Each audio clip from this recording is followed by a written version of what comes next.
Ricky. Kev, how you doing? I'm good, mate. Yourself? Yeah, really good, thank you. So, what have you got for me? So, really, my question is about Bakki Showers. I've been doing a lot of reading in forums recently about there seems to be two schools of thoughts around Bakki Showers. Either we smash water through them or we trickle them through slowly, which I guess changes the function and the form of the Bakki Shower. Yeah. But is there a preference? Is there, in your opinion, is there a better way of doing it of the two? I think if you sort of dissect actually what you're saying when you say Bakki Shower, that is very, very specific to one brand that was derived at one place through one concept, which was the Momotaro Bakki Shower. Obviously, the name coming from the Bakki House media that they created and actually used in a shower.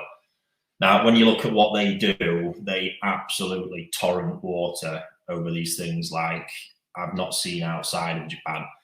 When I've been at Momotaro, there's some of the showers that have got 6-inch pipes running over them.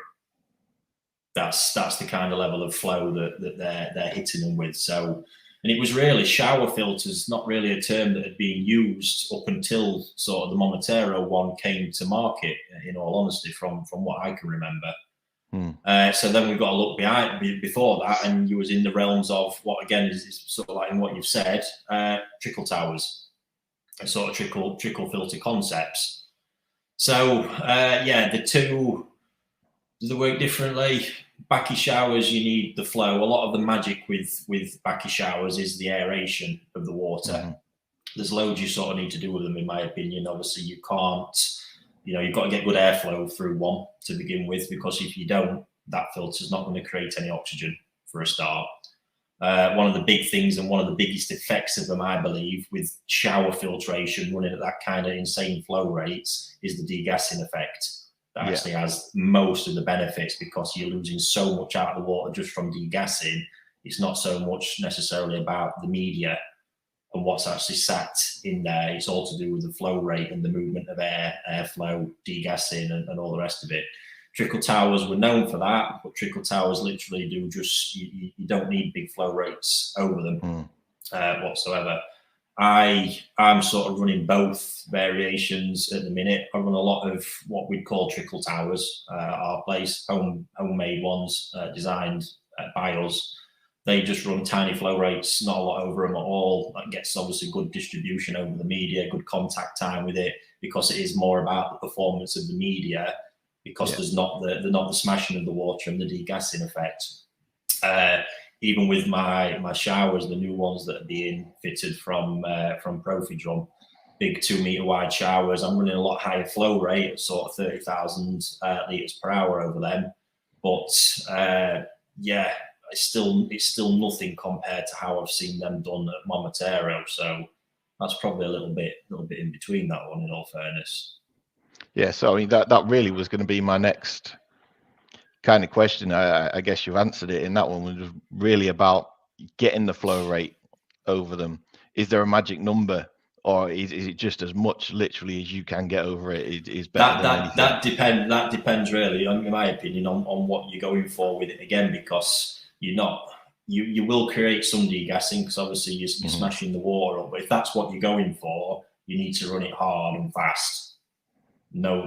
Absolutely need to batter it, because you want to almost turn the water to vapor. There's some Sakai fish farm in Hiroshima, the main Sakai. They actually use they're like a column-based trickle tower. They don't run any media in it. They just run it's a 4-inch pipe coming in at some serious pace, and it does just literally turn the water to vapor. I've actually stood near one, and you can feel the movement of the air right near your face. Stainless steel mesh in the bottom, because it's all about just turning that water more into gas to allow it to get the nasty stuff off. So it tells you a lot. Obviously, they wouldn't waste the time running a system like that with no media in it if it didn't do anything. No. But they're still getting huge benefits on running it that way. So yeah, when you're running it slower, obviously you're concentrating more on the media at that point and what that's doing. And to be honest with you, I think if you're more focusing on the media on it and it just as a biological addition, biological filter, I don't think you need to worry about gushing thousands of gallons of water over it, to be honest. Yeah. Same with a lot of filters. They do tend to work better when you get a bit more retention time through them. Yeah. That's sort of the last bit. So, yeah, and really, I guess also then as well, it depends on the water and the source of the water. So I take mine straight from the skimmer. There's no pre-filter to it, and it goes straight through the shower. I've seen other people taking it from the drum or from the bio side and putting it through the shower, which I can't really get. I may be wrong, but I can't really get my head around that, because the bio's already done its job, surely at that point, and the water that you're then putting over the shower, you kind of limit its. Is that right, or am I off the mark? Yeah, no, I think you possibly. It depends. Any biological filter generally works better when there's less organic matter in it, because obviously organic matter is anaerobic and filter bacteria is aerobic. So it's almost, when there's biological waste there, it's going to choke the aerobic effect of the media that you want to be doing its job. Yeah. So that's what you've got to be mindful of. So yes, in essence, the cleaner the water on any biological filter, the better. However, what I do tend to see with showers is that the right sort of media, full stop, should still work well if there is organic matter in there, because part of the bacteria's job is to break that down. What you don't want to do is overwhelm it with like a heavy sludge, because you are just going to choke it up completely at that point. And if that's the case and that's what you're doing, realistically, then in that scenario, you probably need a lot faster flow rate to A, break the matter up, and then obviously B, just allow it not to settle and actually make it spread throughout the filter. Yeah. Yeah. And letting the media do its job at that point. So yeah, nothing wrong with either. But if it were my choice, I mean, my big the 2 meter showers are pumping straight out the bottom of the pond at the minute, because it's a retrofit job. So they are pretty much running at 30,000 litres an hour. It's not obviously in the middle of the pond, it's pumping out one of the corners, but the waste build-up in there is marginal, to be honest. Yeah. But yeah, if you can run it cleaner water over it, all the better, really. Yeah. Good. Okay. Anything else? No, that was it really for me. Just questions were just clarifying within my own head really what I'd read and trying to make sense of it, which you've done for me. Thank you very much.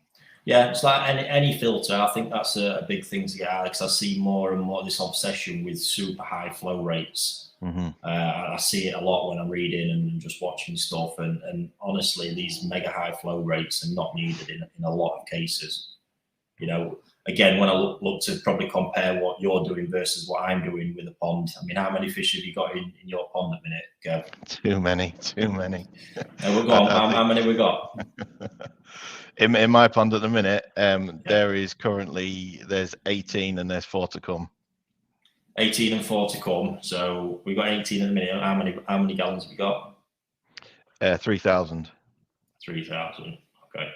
So my big ponds that we've seen on videos, 3,500 gallon ones that I'm using for raising fish. I mean, the Bakki Showers, many people seen that video I posted on Sunday. They were raised with a starting point. We started with there. I think it was about 500 fish. And then that eventually got weaned down, but the main bulk of the growing season has been between 70 cut down to about 50 fish in there, and then 50 raised successfully, up to the biggest one being 57 centimeters. And most of that was done with a turnover at once every 2 hours in the pond. Right. So pretty negligible sort of flow rates through the filters and everything. And that's the sort of results that's delivered on. So you can see, and that's aggressive feeding in that pond as well. The reason I added the shower was to increase turnover, but to increase turnover without actually changing the retention time through the drum and fluid bed. So I get more turnover, but it's obviously split into a different filter. But that was only because at them kind of stocking levels, and I'm talking feeding hitting maybe 1.2 kilos a day at the peak of summer. They were struggling a little bit at that point. I knew I'd hit a limit within the system because stuff was just starting to struggle. So that's why I definitely know just at that. I mean, you've got food dropping in every 2 hours, so there's these constant ammonia surges that's going to be coming in. It makes sense to turn the water over a bit faster.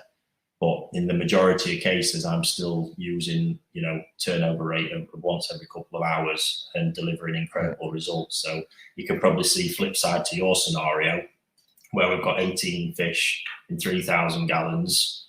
You don't need to be doing all that much. No, you know, steady turnover. I'm guessing the feeding's not crazy high on there either. No, and the frequency of feeding. Yeah, so I read one of your articles, to be honest with you, the feeding through the summer. I started at 6 in the morning, finished at 7 at night. Then every couple of hours I gave them a bit. Obviously they're now down to a couple of small feeds a day, just to keep them ticking over. But yeah, I haven't changed anything else in the pond, so I'm probably massively over filtering the pond at the minute, to be fair, by the amount of waste that the fish are producing. Yeah, but it's an interesting one with filtration, because I'm no expert in the area, but I know with the likes of K1, there's not a lot of people actually put the amount of pressure on K1 that it can actually handle. You know, you think of the background where it's come from in sewerage. You know, it's absolutely getting battered there, and that's where it came from. So any pond, in all reality, even one of my heavy fed ones, is not hitting it as hard as it could. And yeah, to be honest, it's something we're looking into to produce some content on a minute around biofilm, and actually the strength of biofilm, and looking more towards, you know, getting the correct level of filtration and making it perform at its best. So yeah, it's a good topic. Yeah, good. Thank you. Really good topic. So yeah, if you've not got anything else, mate, we'll move on. No, thank you very much. Thank you very much. Good to speak to you. Cheers, Cheers, Ricky. Thanks.